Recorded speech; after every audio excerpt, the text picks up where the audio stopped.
जय हिंद बच्चों। इसके पहले हम पढ़ रहे थे हिस्ट्री ऑफ ऑर्गेनिक केमिस्ट्री, कार्बनिक रसायन का इतिहास पढ़ रहे थे। और उसमें मैं बताया था लेमरी ने जो 1675 में आया था और ज्ञात सभी प्राकृतिक स्रोतों से प्राप्त कार्बनिक यौगिक को, या बोल सकते हैं जितने भी यौगिक थे जो उसको नेचर से मिले थे, प्राकृतिक स्रोत से मिले थे, उसको इसने कितने भागों में, 3 भागों में बांटा था। पहला बांटा था एनिमल्स, जंतु। एग्जाम्पल की बात करें तो उसमें लिखा होगा फॉर्मिक एसिड जो फॉर्मिका रेड से मिल रहा था। दूसरा इसने बताया था प्लांट्स, बोले तो पादप। पादप में जैसे हमने बताया था जो पेड़ पौधों से प्राप्त होगा, जैसे सिट्रिक एसिड बताए थे हम, टार्ट्रिक एसिड जो होता है, ऑक्जेलिक एसिड जो टमाटर से प्राप्त होता है। अगला मिनरल्स इसने बोले खनिज, तीसरा जो बांटा था इसने, उसमें हम बताया था आपको मोम, वैक्स हो गया, किरोसिन हो गया, पेट्रोल हो गया, ये सब पेट्रोलियम से प्राप्त होता है। तो लेमरी ने 1675 में कितने भाग में बांटा, 3 भागों में। इसके बाद से ये 1785 में लेवाइजियर ने आया, लेवाइजियर, और ज्ञात जितने भी यौगिक थे उसको इसने मात्र 2 भागों में बांटा। पहला ऑर्गेनिक कंपाउंड जिसको बोलेंगे कार्बनिक यौगिक, दूसरा इनऑर्गेनिक कंपाउंड जिसको बोलेंगे अकार्बनिक यौगिक। इसके अनुसार कहता है कि जो लिविंग ऑर्गेनिज्म से प्राप्त होंगे, बोले तो जो सजीव से प्राप्त होंगे, मतलब जिसमें जीव है, उसको कार्बनिक कंपाउंड कहेंगे। मतलब जो जीवधारियों से मिलेंगे, लिविंग ऑर्गेनिज्म से मिलेंगे जो यौगिक, उसको हम कार्बनिक यौगिक में रखेंगे। और जो लिविंग ऑर्गेनिज्म से प्राप्त नहीं होंगे, मतलब जो सजीवों से प्राप्त नहीं होंगे, बोले तो निर्जीवों से प्राप्त होंगे, उसको हम रखेंगे अकार्बनिक यौगिक में, मतलब उसको हम बोलेंगे इनऑर्गेनिक कंपाउंड। जैसे NaCl जो होता है किससे प्राप्त होता है, तो समुद्र के पानी से। और समुद्र का पानी क्या है, निर्जीव ही तो है ना। CaCO3 कैल्शियम कार्बोनेट, ये प्राप्त होता है ज्वालामुखी से बनता है। तो ज्वालामुखी क्या है, सजीव है कि निर्जीव है, तो ज्वालामुखी निर्जीव है, लिविंग ऑर्गेनिज्म तो है नहीं, इसलिए इसने CaCO3 को कहाँ रख दिया, इनऑर्गेनिक कंपाउंड में। लेकिन इसमें बात करें तो फॉर्मिक एसिड जो होता है, ये फॉर्मिका रेड नामक चींटी में पाया जाता है। लाल चींटी आपने देखा होगा, पीछे भी हम बता चुके हैं। तो लाल चींटी से क्या मिलता है, फॉर्मिक एसिड मिलता है। तो लाल चींटी कैसा है, सजीव है। दही से भी देखते हैं, दही से मिलता है लैक्टिक एसिड। और दही किससे प्राप्त होता है, तो दही का स्रोत क्या है, सजीव ही है। जैसे गाय से निकालेंगे या तो भैंस से निकालेंगे, तो गाय भैंस क्या है, सजीवन है। तो जो सजीव से प्राप्त होगा उसको, उस यौगिक को हम क्या बोलेंगे, तो उसको बोलेंगे हम कार्बनिक यौगिक, ऑर्गेनिक कंपाउंड बोलेंगे। इतना चीज समझ गए होंगे। इसके बाद एक और आया जे बर्जेलियस, उसने एक सिद्धांत दिया, जे शक्ति का सिद्धांत, जिसको न्यूटन फोर्स थ्योरी बोलते हैं। इसको समझने का प्रयास करते हैं।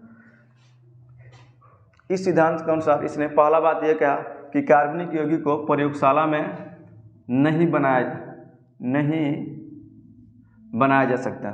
कार्बनिक यौगिक प्रयोगशाला में नहीं बनाए जा सकते हैं। लोगों ने पूछा क्या बात, प्रयोगशाला मतलब लेबोरेटरी, जहाँ हम लैब में जाते हैं, लैब होगा जहाँ आप रिएक्शन करें, कुछ टीचर लोग को दिखाते हैं, उसी को प्रयोगशाला बोलते हैं, लेबोरेटरी। तो इसने पहला चीज़ कहा कि कार्बनिक यौगिक को प्रयोगशाला में हम क्या बना सकते हैं, तो नहीं बना सकते। लोगों ने पूछा रीजन क्या है, क्यों नहीं प्रयोगशाला बना सकते। तो उसने एक बात कही कि यह जैव पदार्थों में अदृश्य शक्ति के कारण बनता है।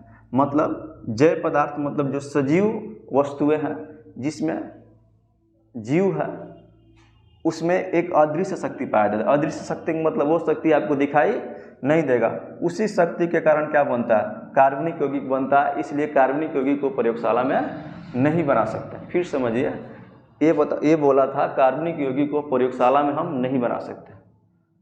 कारण क्या बताया था कि जैव पदार्थ जो भी होते हैं, मतलब जो सजीव चीज़ें होती हैं, लिविंग ऑर्गेनिज्म होते हैं, उसमें एक अदृश्य शक्ति पाया जाता है, वो शक्ति हमको दिखाई नहीं देगा। जैसे आपने देखा होगा यूरिया जो बनता है, तो यूरिया यूरिन में पाया जाता है।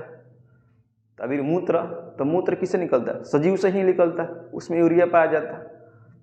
अभी लैक्टिक एसिड के ऊपर देखे हम, तो लैक्टिक एसिड किससे निकलता है, दही में पाया जाता है। और दही किससे प्राप्त होता है, किसी सजीव चीज़ से ही पाया जाता है।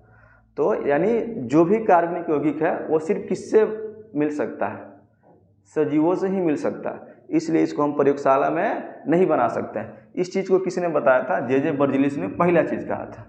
दूसरा एक और इसने बात बताई, कार्बनिक यौगिक रासायनिक संयोग के नियम का पालन नहीं करता। इस चीज़ को हमने पहले पढ़ा था कि कार्बनिक यौगिक रासायनिक संयोग के नियम का पालन नहीं करते। फिर ये भी देख लीजिए यहाँ पर भी, तो इसने जो दो चीज़ें बताई, सबसे इम्पोर्टेंट चीज़ ये इसने बोला था कार्बनिक यौगिक को प्रयोगशाला में हम नहीं बना सकते। लेकिन इसी का शिष्य होलर आया 1828 में, होलर। और होलर ने क्या किया, प्रथम कार्बनिक यौगिक, पहला कार्बनिक यौगिक जो इसने प्रयोगशाला में तैयार किया और उसका नाम रखा यूरिया। उसका नाम जो तैयार किया था उसका नाम होता है यूरिया, ठीक है ना। तो 1828 में होलर ने प्रथम कार्बनिक यौगिक किसका निर्माण किया, यूरिया का निर्माण किया। उसने इस चीज़ को निर्माण करने के लिए क्या किया, पहला चीज उसने NH4SO4, NH4, इसका नाम होता है अमोनियम थायोसल्फेट, इसका नाम होता है पोटेशियम साइनाइड KCNO। इसने दोनों को गर्म किया। और एक चीज़ और ध्यान दीजिएगा, ये NH4CO है, अमोनियम थायोसल्फेट और पोटेशियम साइनाइड, यह किसी सजीव से नहीं मिलते हैं। ये किससे मिलते हैं, दोनों को दोनों किसी निर्जीव चीज़ों से प्राप्त होते हैं। और इसने क्या किया, दोनों को लेकर गर्म किया। जब लेकर गर्म किया तो बना 2NH4CNO, 2NH4CNO, और यहाँ बना K2SO4, बना K2SO4, 2NH4CNO। इसका नाम होता है अमोनियम साइनाइड, नाम आप कॉपी में नोट कर लीजिएगा नीचे, अमोनियम साइनाइड। इसका नाम होता है पोटेशियम सल्फेट। खैर इससे हमको कोई मतलब है नहीं। फिर उसने क्या किया, इस अमोनियम साइनाइड के लिए अब फिर इसको गर्म कर दिया। देखिए इस त्रिभुज का मतलब होता है डेल, इसका मतलब होता है जो सिंबल बना है गर्म करना। इसको गर्म किया, इसको गर्म किया तो इसका जो संरचना है कुछ इस तरह बदल गया, NH2.CO NH2, और इसी का नाम क्या होता है, यूरिया होता है। इसको ऐसे भी लिखते हैं NH2 single bond C double bond O NH2, इसका भी नाम यूरिया होता है, इसका भी नाम यूरिया होता है।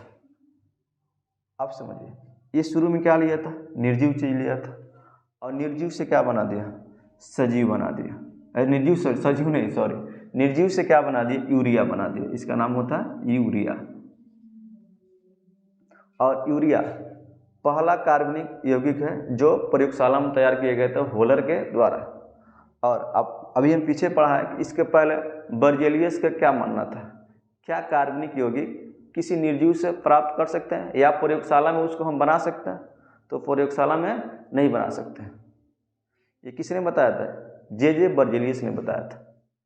लेकिन होलर ने क्या किया, प्रयोगशाला में तैयार कर दिया।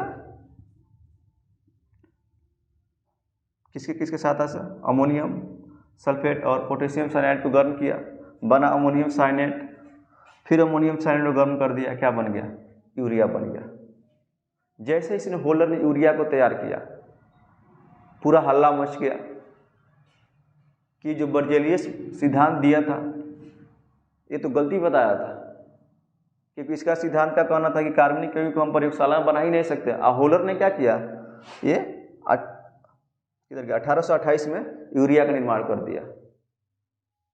फिर उसके बाद से एक और आया 1845 में, जिसका नाम था हरमन कोल्वे। हरमन कोल्वे 1845 में आया। इसने क्या किया, C को लिया, कार्बन को लिया, S को लिया और O को लिया, कार्बन हाइड्रोजन और ऑक्सीजन, और दोनों को कॉम्बिनेशन कराकर, संयोग कराकर क्या बना दिया, एसेटिक एसिड, एसेटिक एसिड। फिर एक और आ गया 1856 में, जिसका नाम था बर्थेलो। बर्थेलो ने क्या किया, मेथेन का निर्माण कर दिया, CH4, जिसको इसका एक और नाम होता है फायर डैम भी कहते हैं मेथेन का। तो 1856 में बर्थेलो ने मेथेन का निर्माण किया।